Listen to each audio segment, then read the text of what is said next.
ओम सर्वेभ्यः श्रोतृभ्यः नमः। मुनित्रयं नमस्कृत्य दुक्तिः परिभाव्य च वैयाकरणसिद्धान्तकौमुदीयं विरच्यते।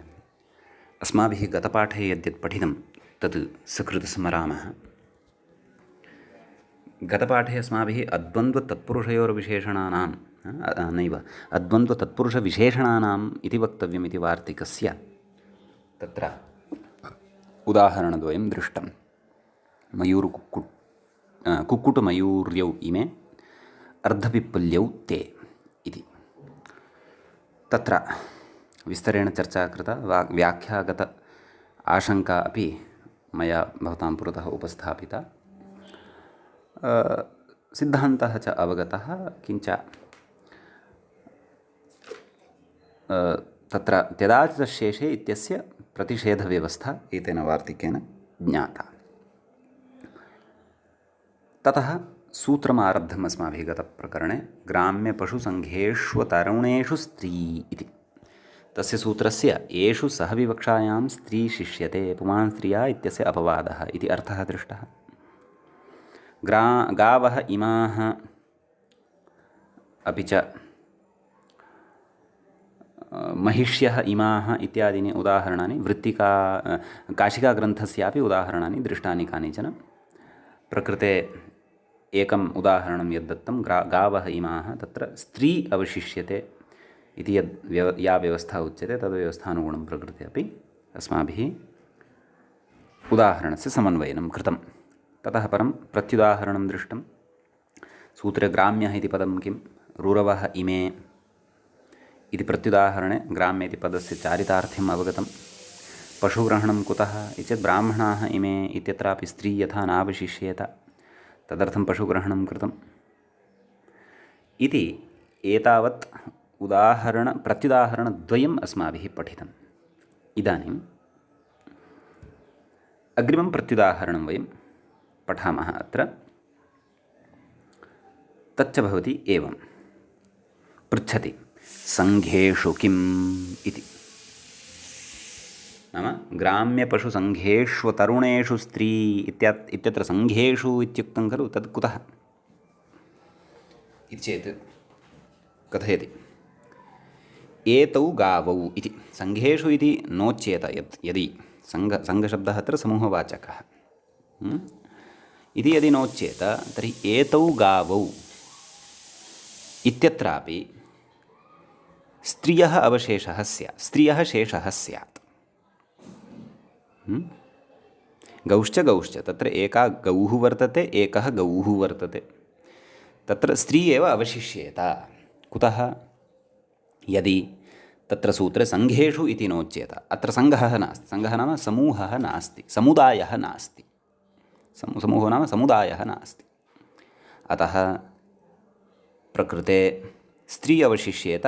एते गावौ इति स्यात् स्त्रीलिङ्गे, द्विवचने एता एते एताः एते गावौ इति स्यात्। परन्तु प्रयोगः तु एतौ गावौ इत्येव अपेक्षितः। अत्र पुमान् स्त्रिया इत्यनेन पुंसः एव अवशेषः स्यात्।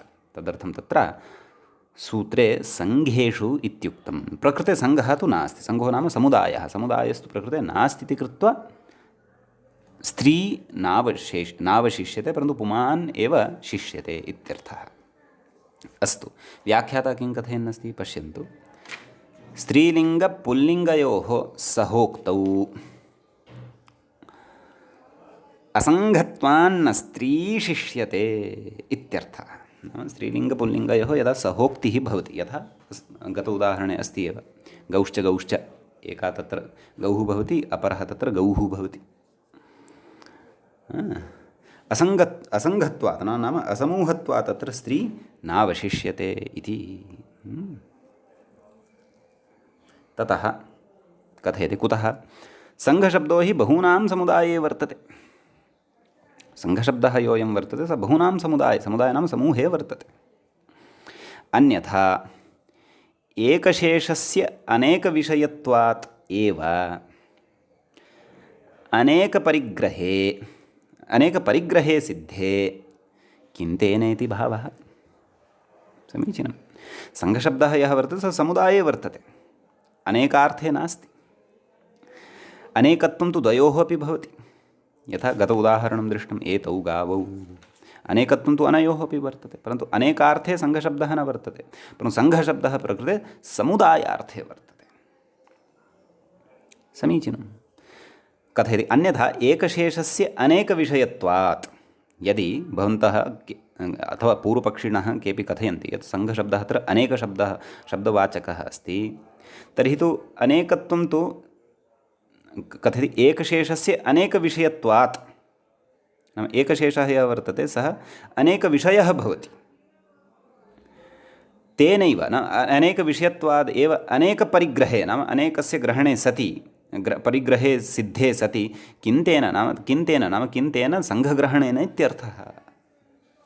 एकशेषः यः वर्तते सः अनेकस्य एव खलु भवति। अनेकस्मिन् एव एकः शेषः भवति, अतः एकशेषस्य विषयः एव अनेकत्वं भवति। अनेकत्वं तु द्वयोः अपि भवति। अतः एतौ गावौ इत्यत्र यदि सङ्घशब्दः अनेकार्थकः स्वीकृतः तर्हि सः तु व्यर्थः स्यात्। अतः तथा न, अत्र अनेकार्थकः सङ्घशब्दः नास्ति, अपि तु समुदायवाचकः सङ्घशब्दः वर्तते। समुदायश्च द्वयोः न भवति, बहूनामेव भवति खलु। अतः तत्र एतौ गावौ इत्यत्र स्त्री नावशिष्यते, कुतः सङ्घः नास्ति इति कृत्वा, अतः तत्र पुमान् एव अवशिष्यते। अतः एतौ गावौ इति पुल्लिङ्गे एव व्यवह्रियते इति। समीचीनम्। इति अग्रिमं प्रत्युदाहरणं चर्चितम्।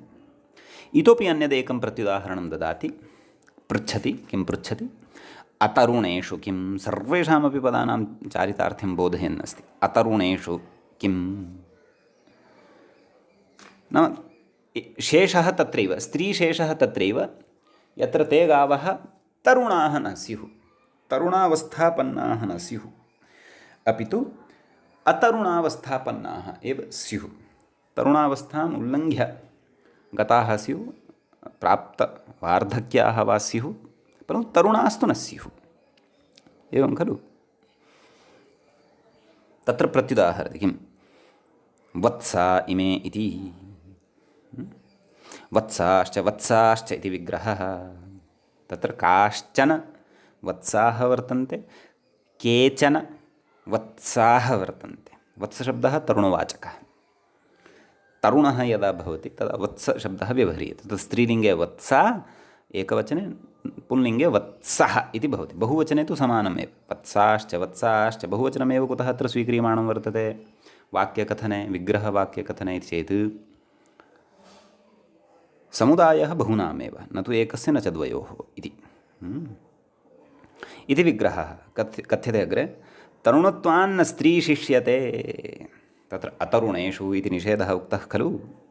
एते तु तरुणाः वर्तन्ते, अतः स्त्री नावशिष्यते, अपि तु पुमान् एव अवशिष्यते। अतः वत्साः इमे, मूले पश्यन्तु, वत्सा इमे शाकल्यलोपः जातः अस्ति। वत्सा इमे इत्येव भवति, वत्साः इमाः इति न भवति। आम्, यत्र तु केवलाः स्त्रियः एव वत्साः वर्तन्ते, स्त्रीलिङ्गे एव वत्साः वर्तन्ते, तत्र तु वत्साः एव, वत्साः इमे।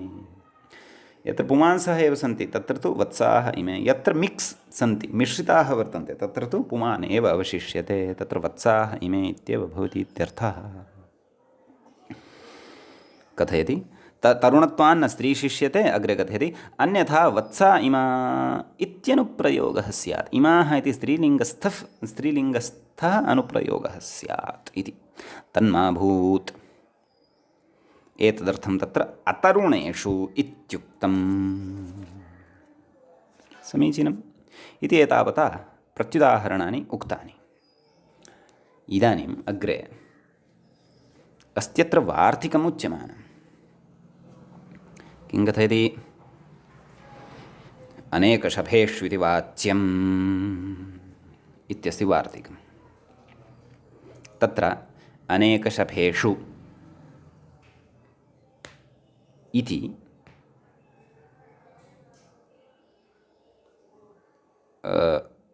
सप्तमी विभक्तेः बहुवचनम्। अनेकः शफः अस्ति येषु, ते अनेकशफाः। तेषु अनेकशफेषु एवं रीत्या विग्रहः ज्ञातव्यः बहुव्रीहिः अत्र इति अव्ययपदं भवति वाच्यम् इति प्रथमान्तं भवति विधीयमानं समीचीनं कथयति अग्रे वार्तिकमेतत् सत्यं वार्तिकमस्ति ज्ञातं मूलेऽपि दृष्टम् अस्माभिः अग्रे एकशफाः अश्वादयः पश्यन्तु तत्र ध्यानेन कश्चन विषयः अवगन्तव्यः आदौ वदामि ततः स्पष्टीभविष्यति अग्रे केचन जन्तवः द्विशफाः भवन्ति केचन चतुष्पादाः द्विशफाः भवन्ति केचन एकशफाः भवन्ति तत्र शफपरिगणनम् एकस्मिन् पादे यावद् वर्तते तावदेव एवं खलु यथा भवद्भिः गौः दृष्टः स्यात् अजा दृष्टा स्यात् अविः अर्थात् मेषः दृष्टः स्यात् महिषः दृष्टः स्यात् एतेषाम् एकस्मिन् पादे शफद्वयं भवति शफो नाम खुरः खुरद्वयं भवति शफद्वयं भवति तस्य आकृतिद्वयं दृश्यते भिन्नभिन्नता तत्र भवति अश्वस्य तु न तथा अश्वस्य अपि पादे कदाचित् दर्शनं दृष्टिः कृता स्यात् भवद्भिः तस्य पश्यामः चेत् गोलाकारकः एकः एव शफः भवति मध्यभागात् तस्य विभागः न भवति गवाम् अजानां महिषाणाम् अवीनाम् एतेषां तु शफद्वयं भवति एवं खलु अतः तत्र ते भवन्ति द्विशफाः यत्र तु तथा रीत्या शफद्वयं न दृश्यते एकस्मिन् पादे एकः एव शफः दृश्यते ते भवन्ति एकशफाः आम् आहत्य परिगणनं कुर्मः तर्हि तु बहवः भवन्ति तर्हि अश्वस्य आहत्य कति चत्वारः शफाः भवन्ति नाम चतुर्णां पादानां चत्वारः शफाः एकस्मिन् पादे तु एकः एव शफः भवति खलु एवमेव ये भवन्ति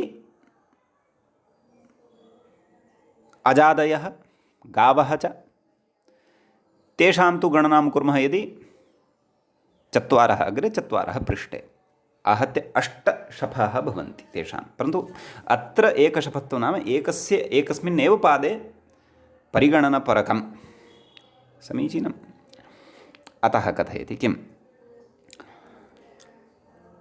एकशफेषु इति अनेकशफेषु इति वाच्यं नाम वार्तिकमिदम् अर्थः अग्रे उच्यते एकशफाः अश्वादयः भवन्ति एकशफाः तेषां सहोक्तौ ग्राम्यपशु इति न भवति ग्राम्यपशुसङ्घेषु तरणेषु स्त्री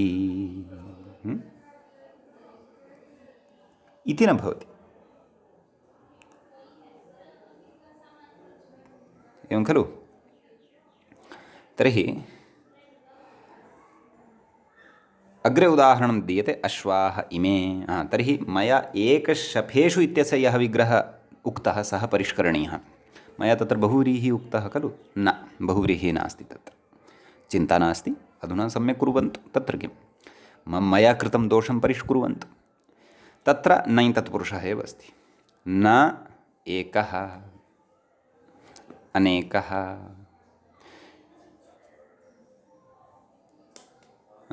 अथवा मया सम्यगेव उक्तमासीत् एतद् विचारणीयं पुनः विचारयामि पश्यन्तु शृण्वन्तु उदाहरणमस्ति अश्वाः इमे इति अश्वाः इमे इत्यत्र अनेकशफेषु तरणेषु नाम ग्राम्यपशुसङ्घेषु तरणेषु स्त्री इति न भवति इति खलु उच्यते एकशफाः अश्वादयः तेषां सहोक्तौ ग्राम्यपशुसङ्घेषु तरणेषु स्त्री इति न भवति नाम स्त्री नावशिष्यते परन्तु पुमान् एव अवशिष्यते इति एतेन उच्यमानं वर्तते एवं खलु?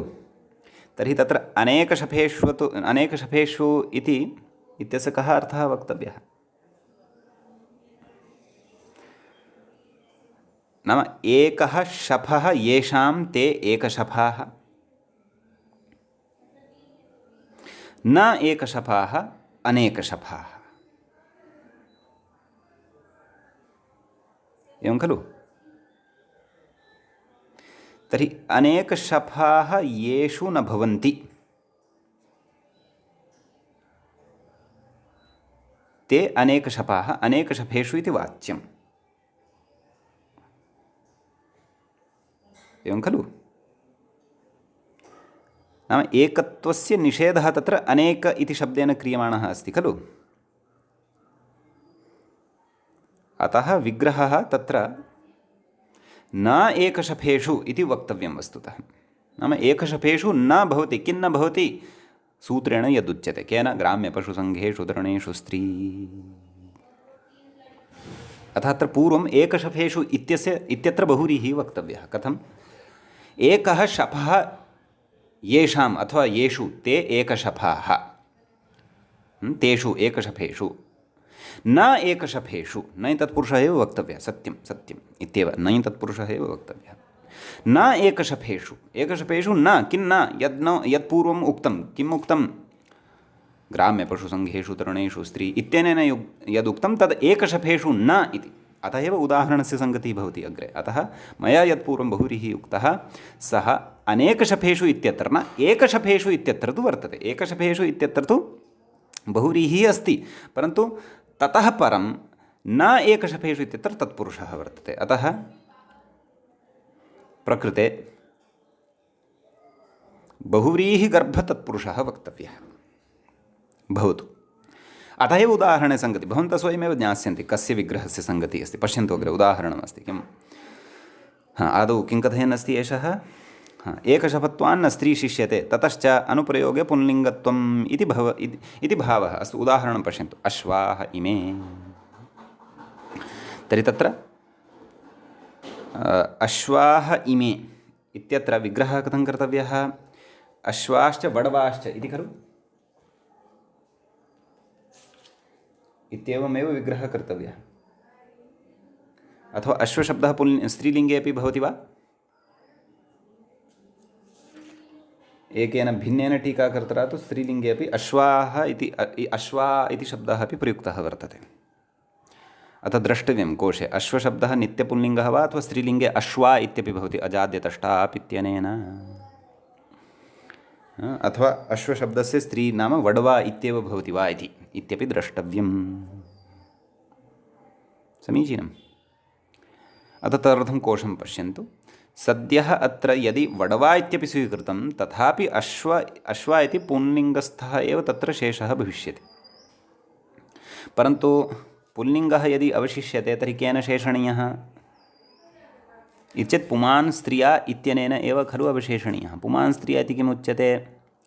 स्त्रिया सहोक्तो पुमान् शिष्यते तल्लक्षणः एव विशेषश्चेत् अतः हंसी च हंसश्च इतिवत् प्रकृते अपि अश्वाश्च इत्येव उदाहरणं स्वीकर्तव्यम्। अश्वाः इति तत्र पुल्लिङ्गे, अश्वाः इति स्त्रीलिङ्गे। प्रायः अश्वाः इति शब्दः स्त्रीलिङ्गे अपि भवति इति कोशं पश्यन्तु। भवतु नाम। तर्हि सद्यः वयम् अत्रत्यव्यवस्थानुसारं तु स्त्रीलिङ्गे एव स्वीकुर्वन्तः स्मः। अतः अश्वाश्च इमे। तर्हि तत्र पुमान् एव अवशिष्यते, पुल्लिङ्गस्थः अश्वशब्दः एव अवशिष्यते।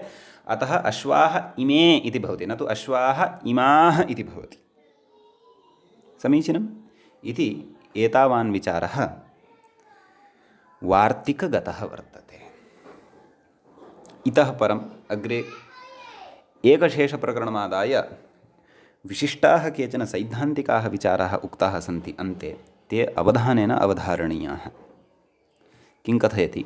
व्याख्यातारम् अनुसरन्तु। ननु स्वरूपाणाम् एकशेष एकविभक्तो इति सूत्रे तिष्य पुनर्वस्वोर्नक्षत्रद्वन्द्वे इत्यतः द्वन्द्वग्रहणानुवृत्त्या द्वन्द्वे एकशेषः इति भाष्यात् कृते द्वन्द्वे एकशेषः स्यात् इत्यतः आह। अवगतं वा नावगतं चेत् पुनः पश्यन्तु। स्वरूपाणाम् एकशेषः एकविभक्ति इति सूत्रमस्ति खलु। सत्यं, यतः एकशेषप्रकरणम् आरभ्यते अथवा शेषप्रकरणमिदम् आरभ्यते। तत्सूत्रं प्रति तिष्य पुनर्वस्वोर्नक्षत्रद्वन्द्वे इत्यतः द्वन्द्वपदम् अनुवर्तते, द्वन्द्वे इति पदम् अनुवर्तते। कथयति इत्यतः नाम इति सूत्रात् द्वन्द्वग्रहणानुवृत्त्या नाम द्वन्द्वग्रहणस्य अनुवृत्तिद्वारा द्वन्द्वे एकशेषः नाम द्वन्द्वसमासे एकशेषः भवति इति भाष्यात् इति भाष्यानुसारं कृते द्वन्द्वे नाम द्वन्द्वसमासं कृत्वा एकशेषः स्यात् नाम एकशेषविधानं स्यात्। कुतः भाष्ये उक्तम् अस्ति। परन्तु अयं सिद्धान्तः वस्तुतः नास्ति। सत्यं द्वन्द्वस्य अपवादः एकशेषः अस्ति सत्यं, परन्तु द्वन्द्वस्य कस्याम् अवस्थायाम् एकशेषः अपवादः भवति? किं द्वन्द्वसमासानन्तरं वा अथवा द्वन्द्वसमासे कर्तव्ये वा? नाम द्वन्द्वसमासः कर्तव्यः, विग्रहः उपस्थितः वर्तते, तत्र द्वन्द्वसमासः समासविधानात् पूर्वमेव एकशेषः विधातव्यः वस्तुतः इत्येव सिद्धान्तः। परन्तु भाष्ये तु तत्र द्वन्द्वे इति पदमनुवर्तते, अतः तेन ज्ञायते, तेन एवम् अर्थभानं भवति कृते द्वन्द्वे एकशेषः स्यात् इति। परन्तु तथा न भवति। कुतः न भवति तद् अधुना अत्र प्रतिपाद्यते। अपि च भाष्ये द्वन्द्वे इति यत् पदम् अनुवृत्तितया स्वीकृतं तस्य कः आशयः इत्यपि स्फुटीकरिष्यते। भवतु नाम इहेति मूले पश्यन्तु। इह सर्वत्र एकशेषे कृते अनेकसुबन्ताभावात् नाम अनेकसुबन्तानाम् अभावात् द्वन्द्वो न। समीचीनं। नाम द्वन्द्वानन्तरम् एकशेषः न भवति। द्वन्द्वात् प्रागेव द्वन्द्वः यदा क्रियमाणः भवति इत्येव स्थितिः यदा भवति विग्रहादिकं दृष्ट्वा, तत्र द्वन्द्वसमासात् पूर्वमेव एकशेषः भवति। तर्हि एकशेषविधानानन्तरम् अनेकसुबन्तत्वं न लभ्यते इति कृत्वा द्वन्द्वाय अवकाशः एव न लभ्यते। अत्र प्रदत्ते उदाहरणे सङ्गतिं करिष्यामः अस्य सिद्धान्तस्य, परन्तु व्याख्यानुसारं गच्छामः। किं कथयति इहेति नाम इह उदाहृतेषु एकशेषविषयेषु सर्वत्र प्रसक्तं द्वन्द्वम् अनवकाशत्वात् एकशेषः बाधते। नाम यत्र सर्वत्र द्वन्द्वः प्रसक्तः भवति, यानि यानि उदाहरणानि एतावत्पर्यन्तम् अस्माभिः स्वरूपाणाम् इत्यतः एतावत्पर्यन्तं दृष्टानि। किं कथयति? अनवकाशत्वात् एकशेषो बाधते। यदि द्वन्द्वः एव स्यात् तर्हि एकशेषः कुत्र गतः? एकशेषाय तु तर्हि अवसरः एव न लप्स्यते। द्वन्द्वः कृतश्चेत् तर्हि कथम् एकशेषस्य प्रवृत्तिः? तर्हि तु द्वन्द्वः एव खलु। एकशेषस्य च अन्यत्र अवकाशः नास्ति। अतः अनवकाशत्वात् एकशेषः एव द्वन्द्वं बाधते इत्यर्थः। समीचीनं। कृते तु एकशेषे अनेकाभावात् द्वन्द्वो न इत्यर्थः। यदा एकशेषः कृतः, कश्चन एकः अवशिष्यते, तदा तु द्वन्द्वस्य प्रसक्तिरेव न भवति। कुतः? चार्थे द्वन्द्वः इत्यत्र तत्र अनेकमन्यपदार्थ इत्यतः अनेकम् इत्यनुवर्तते इत्यस्माभिः पठितमासीत्। अतः एकशेषः पूर्वं प्रवर्तते, एकशेषः प्रवृत्तश्चेत् अनेकं पदं तत्र न लभ्यते, अनेकपदलाभाभावे तत्र द्वन्द्वसमासोऽपि न भवति इत्यर्थः। समीचीनम्। अग्रे कथयति द्वन्द्वसमासे एकशेषः इति भाष्यन्तु। तर्हि पूर्वं यः विचारः आरब्धः नाम द्वन्द्वे इत्यनुवर्तते क्व स्वरूपाणाम् एकशेष एकविभक्तौ, ततः अग्रे अग्रे अग्रे सर्वत्र एकशेषे द्वन्द्वे इति अनुवर्तते। तर्हि तस्य का सङ्गतिः, तस्य का गतिः तत् कथयति। द्वन्द्वसमासे एकशेषः इति भाष्यन्तु द्वन्द्वे प्रसक्ते सह विवक्षायाम् एकशेषः इति व्याख्येयम्। नाम द्वन्द्वे प्रसक्ते, न तु द्वन्द्वे कृते। द्वन्द्वे प्रसक्ते द्वन्द्वे कृते इत्यनयोः अस्ति कश्चन भेदः।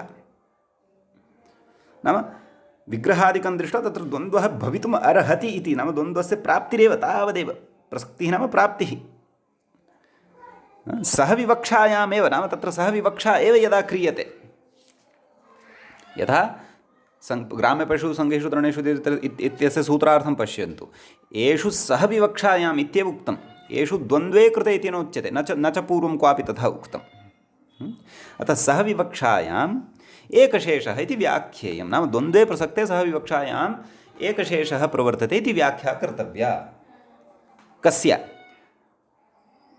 सरूपाणाम् इति सूत्रं प्रति द्वन्द्वे इति पदस्य अनुवृत्तिः आगच्छति इति भाष्ये यः सिद्धान्तः उक्तः वर्तते तस्य सिद्धान्तस्य इत्यर्थः। समीचीनम्।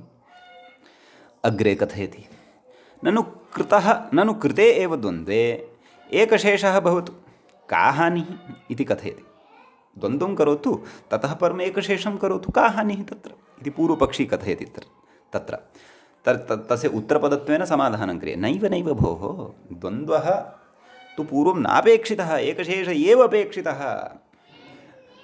पृच्छ्यते का हानिः, कुतः द्वन्द्वं कृत्वा एकशेषं करोति चेत् का हानिः इति तस्य कृते उत्तरं दीयते। तेनेति, मूले पश्यन्तु, तेन शिरसि शिरांसि इत्यादौ समासस्य इत्यन्तोदात्तः प्राण्यङ्गत्वादेव एकवद्भावश्च न इति कथयति। अग्रे पश्यन्तु,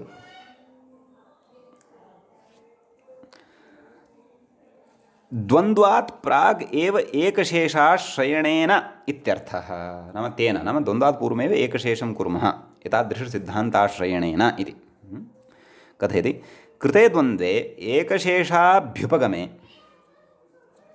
नाम यदि द्वन्द्वः कृतः ततः एकशेषः भवति इति अभ्युपगमे, नाम एतादृशसिद्धान्तस्वीकारे शिरसि इति द्विवचने शिरश्च शिरश्च शिरसि इति भवति खलु, एकमेव प्रातिपदिकं तत्र अवशिष्यते इति खलु, सरूपाणाम् एकशेष एकविभक्तौ इति द्विवचने। अपि च शिरांसि तत्र कथं, शिरश्च शिरश्च शिरश्च, अथवा बहूनि शिरश्च शिरश्च इति पदानि। शिरांसि इति बहुवचने च समासस्य, चिन्तयन्तु, यदि द्वन्द्वः अत्र पूर्वं कृतः, समासस्य न द्वन्द्वः आदौ कृतः, ततः परं तत्र एकशेषः यदि क्रियते तर्हि समासस्य अन्तोदात्तः स्यात्। केन सूत्रेण? समासस्य इत्यनेन। क्व? शिरसि शिरांसि इत्यत्र सः तु नापेक्षितः इति एकः अयं क्लेशः उत्पद्यते। यदि समासं कृत्वा एकशेषं कुर्मः, कुतः समासं कृत्वा एकशेषं कुर्मः, तर्हि तत्र द्वन्द्वसमासधर्मः खलु तस्मिन् अवशिष्टः भवति, तन्मा भूत्। कुतः? समासस्य इत्यनेन अन्तोदात्तत्वापत्तिः। समीचीनम्। अपरापत्तिः का उक्ता? मूले पश्यन्तु, प्राण्यङ्गत्वात् एकवद्भावश्च न, एवं खलु। कथयति, प्राण्यङ्गत्वात् द्वन्द्वश्च प्राणितूर्यसेनाङ्गानाम् इत्यादिना एकवद्भावश्च स्यादित्यर्थः, न तु मूले उक्तं, सः तु सिद्धान्तः, एवं खलु। प्राण्यङ्गत्वं वर्तते कस्य? शिरः इत्यस्य प्राण्यङ्गत्वं वर्तते। ततः द्वन्द्वश्च प्राणितूर्यसेनाङ्गानाम्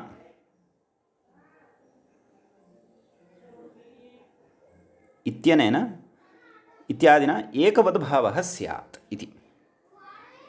तर्हि एकवद्भावः नाम कः? नाम एकत्वस्य एव तत्र अर्थप्राधान्यं स्यात् इति।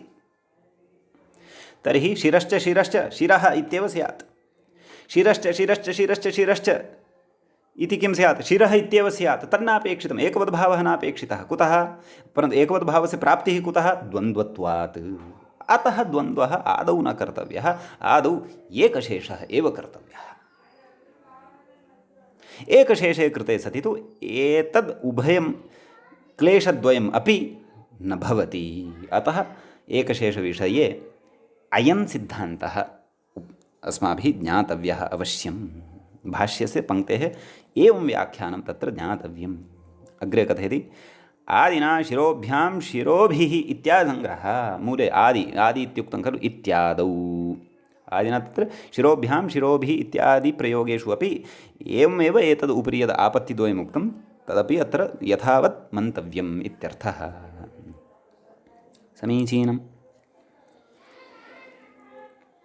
अग्रे कथयति। पन्थानौ पन्थानः, मूले मूले पश्यन्तु, पन्थानौ पन्थानः इत्यादौ समासान्तो न, नाम द्वन्द्वम् अकृत्वा ततः परं तत्र, नाम द्वन्द्वम् अकृत्वा पूर्वमेव यदि तत्र एकशेषं कथयामः तर्हि समासान्तः यः प्रत्ययः भवति सः अपि न प्राप्नोति। कुतः? द्वन्द्वसमासः न जातः भवति, परन्तु एकशेषः एव जातः भवति। समासः न जातः भवति इति कृत्वा समासान्तः प्रत्ययः अपि न भवति। पन्थानौ पन्थानः इत्यादिषु कथयति, व्याख्यानं पश्यन्तु। द्वन्द्वे कृते एकशेषाभ्युपगमे, नाम आदौ द्वन्द्वः ततः एकशेषः इत्यादि अभ्युपगमे सति तत्र समासान्त, नाम समासधर्मः तत्र प्रविष्टः भवति इति कृत्वा समासान्तप्रत्ययः स्यात् इति। यदि तु एकशेषः आदौ कृतः तर्हि समासधर्मः तत्र नास्ति, पन्थानौ पन्थानः इत्यादिषु इति कृत्वा तत्र समासान्तः टजपि न भवति। तदेव कथयति, द्वन्द्वे कृते एकशेषाभ्युपगमे पन्थानौ पन्थानः पथिभ्यां पथिभिः इत्यादौ ऋक्पूरब्धूः पथामानक्षे इति सूत्रं पठिष्यते अचिरेण एव अग्रिमेषु प्रकरणेषु। ऋक्पूरब्धूः पथामानक्षे इति अप्रत्ययः समासान्तः, अ इति प्रत्ययः तेन विधीयते, अतः उक्तवान् इत्यप्रत्ययः इति अप्रत्ययः। समासान्तः स्यादिति भावः इति। समासान्तः यदि जातः तर्हि तु पथिन् शब्दस्य अकारान्तत्वं स्यात्, पथ इति। इन् इति टिभागस्य लोपे सति पथ इति स्यात्, तर्हि द्विवचने कः प्रयोगः स्यात्? पथौ। बहुवचने कः प्रयोगः स्यात्? पथाः। अनिष्टाः प्रयोगाः स्युः, तेनापेक्षिताः इति कृत्वा तत्र द्वन्द्वानन्तरम् एकशेषः न, परन्तु द्वन्द्वे प्रसक्ते सति एकशेषः वक्तव्यः। समीचीनम्। अग्रे कथयति, न च अत्र इतोत्सर्वनामस्थाने कश्चन विचारः, उद्ग्रन्थस्थः विचारः उच्यमानः वर्तते। यद्यपि मूलस्य स्पष्टता तु जाता एव अस्ति, उद्ग्रन्थस्थः कश्चन विचारः उच्यमानः वर्तते। एकवारं शृणुमः, यावत् शक्यम् अवगमनाय प्रयतामहे। नापि अवगम्यते चेत् तर्हि मूलस्य स्पष्टता तु जाता वर्तते। न च अत्र इतोत्सर्वनामस्थाने इति सर्वनामस्थाने परे, इतोत्सर्वनामस्थाने इति एकं सूत्रं, तेन पथ्यादीनां शब्दानां, पथिन् इत्यस्य शब्दानां तत्र यः पथिन् इत्यादीनां शब्दानां यः इकारः भवति, इत् यः भवति, तस्य स्थाने अत् इति आदेशः क्रियते। कदा? सर्वनामस्थानसंज्ञके प्रत्यये परतः। न च अत्र इतोत्सर्वनामस्थाने इति सर्वनामस्थाने परे अकारविधानलिङ्गात्, अकारविधानाल्लिङ्गात्, नाम तेन अकारत्वं विधीयते। कस्य? पथिन् इत्यस्य इकारस्य स्थाने अकारः। समासान्तः सुपरिहरः, नाम समासान्तः यः प्रत्ययः वर्तते तस्य सौकर्येण परिहारः कर्तुं शक्यते। समासान्तः अ इति प्रत्ययः एव अपेक्षितः, तर्हि पथिन् इत्यत्र विद्यमानस्य इकारस्य अकारविधानं कुतः? अतः अकारविधानेन तत्र समासान्तः न भवति, अप्रत्ययः समासान्तः न भवति इति कृत्वा भवतु द्वन्द्वानन्तरम् एकशेषः प्रकृते इति न वक्तव्यम् इति कथयन्नस्ति एषः। सुपरिहरः इति न वक्तव्यं। कुतः? अग्रे कथयति, इतोपि पूर्वपक्षिणः एव अग्रे विषयः प्रचलति। नाम इतोत् सर्वनामस्थाने इत्युक्तेपि सौ इत्यनुवर्त्य, सौ इति कुतः अनुवर्तते? सावनडुहः इत्यतः। अष्टाध्याय्यां ततः पूर्वं सूत्रं पठ्यते। सौ अनुवर्त्य पन्थाः इति सिद्धे इति वाच्यं। नाम ततः सौ इति अतिरिक्ततया अनुवृत्य तत्र पन्थाः इति प्रयोगः स्यत्स्यति, अतः द्वन्द्वानन्तरम् एकशेषः क्रियताम् इति न वक्तव्यं। कुतः? कथयति, पथो विभाषा इति समासान्ताभावे, पथो विभाषा इति विकल्पेन समासान्तः विधीयते, पठिष्यते अग्रे अस्माभिः। समासान्ताभावे अपन्थानौ इत्यादौ इतोदिति सूत्रस्य सावकाशत्वात्, नाम तत्र द्वन्द्वानन्तरं समासान्तं प्रबाध्य इतोत् इत्यनेन अत्वसामर्थ्यात् समासान्तस्य परिहारः तत्र सौ इति अनुवर्तनबलात् यः उच्यमानः वर्तते सः तु तदा कथयितुं शक्यते स्म यदि इतोत् सर्वनामस्थाने इत्यस्य सूत्रस्य क्वापि अवकाशः एव नास्ति। परन्तु पथोविभाषा इति समासान्ताभावे नाम यस्मिन् पक्षे समासान्तप्रत्ययः न भवति तत्र अपन्थानो इत्यादिषु प्रयोगेषु इतोत् इत्यस्य सूत्रस्य चारितार्थ्यं वर्तते। अतः तत्र अचारितार्थ्यत्वात् समासान्तपरिहारः असमासस्थले अपि भविष्यति इति यदुच्यमानं वर्तते भवद्भिः तथा न इति कृत्वा अत्र द्वन्द्वः यः वर्तते सः आदौ न कर्तव्यः अपि तु एकशेषः एव आदौ कर्तव्यः। द्वन्द्वे प्रसक्ते एकशेषः कर्तव्यः न तु द्वन्द्वे कृते एकशेषः वक्तव्यः। एषः न चात्र इत्यतः आरभ्य यः विचारः अस्ति सः शेखरग्रन्थस्थः वर्तते, मया दृष्टञ्च तत्र। अतः अत्र भवन्तः पश्यन्तु, यतः अत्र बहवः विषयाः इतोपि न पठिताः वर्तन्ते भवद्भिः। इतोत् सर्वनामस्थानमिति सूत्रं पठितं, शब्दाधिकारे पठितं, परन्तु पथोविभाषा इति विकल्पेन यः समासान्तः वर्तते सः अग्रे पठिष्यते। पुनः रिपूरब्धुः पथामानक्षे इत्यपि अग्रे पठिष्यते। अतः एते विषयाः यदि पठिताः भवन्ति तदा तु एषः विचारः भवद्भिः स्वयमेव अवगन्तुं शक्यते, क्लेशो नास्ति। सद्यः मूलस्य तु सङ्गतिः अस्माभिः कृता एव वर्तते। अतः तावद्वा भवन्तः यदि अवगच्छन्ति प्रयोजनाय भवति इत्येकशेषप्रकरणम् इति वासुदेवदीक्षितविदुषा विरचितायां सिद्धान्तकौमुदीव्याख्यायां बालमनोरमायाम् एकशेषप्रकरणं समाप्तम्। एवञ्च अस्माकम् इदं प्रकरणमपि समाप्तिं गतम्। अत्र च एकशेषसम्बद्धाः विशिष्टाः विचाराः अस्माभिः दृष्टाः। एतान् विचारान् बुद्धौ समापयेम। अग्रिमं प्रकरणम् अस्माकं सर्वसमासशेषप्रकरणं भवति। तत्र विशेषेण सूत्रं मध्ये न पठितं भवति, पूर्वं पठितानि सूत्राणि आदाय एव केचन सैद्धान्तिकाः विचाराः तत्र वक्ष्यन्ते। तान् वयं बुद्धौ स्थापयिष्यामः। एतावत् पठितांश्च विचारान् बुद्धौ स्थापयिष्यामः। तर्हि अद्यतनपाठः अस्माकम् एकघण्टात्मकः यद्यपि न जातः, 40 निमेषाणां कदाचित् भवेत् अथवा 38 निमेषान् भवतु। भवन्तः एतावद् अद्य पश्यन्तु। श्वः वयम् अग्रिमस्य प्रकरणस्य अग्रिमे पाठे एव आरम्भं कुर्मः। तर्हि एतावता अन्तिमः अयं 6ठः पाठः एकशेषप्रकरणस्य अत्र समाप्तः भवति। अग्रे सर्वसमासप्रकरणस्य प्रथमं पाठम् आदाय वयम् अग्रिमपाठे उपस्थिताः भविष्यामः।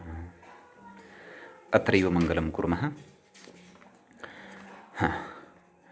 मुनित्रयं नमस्कृत्य उक्तिः परिभाव्य च वैयाकरणसिद्धान्तकौमुदीयं विरच्यते। सर्वेभ्यः श्रोतृभ्यः नमः।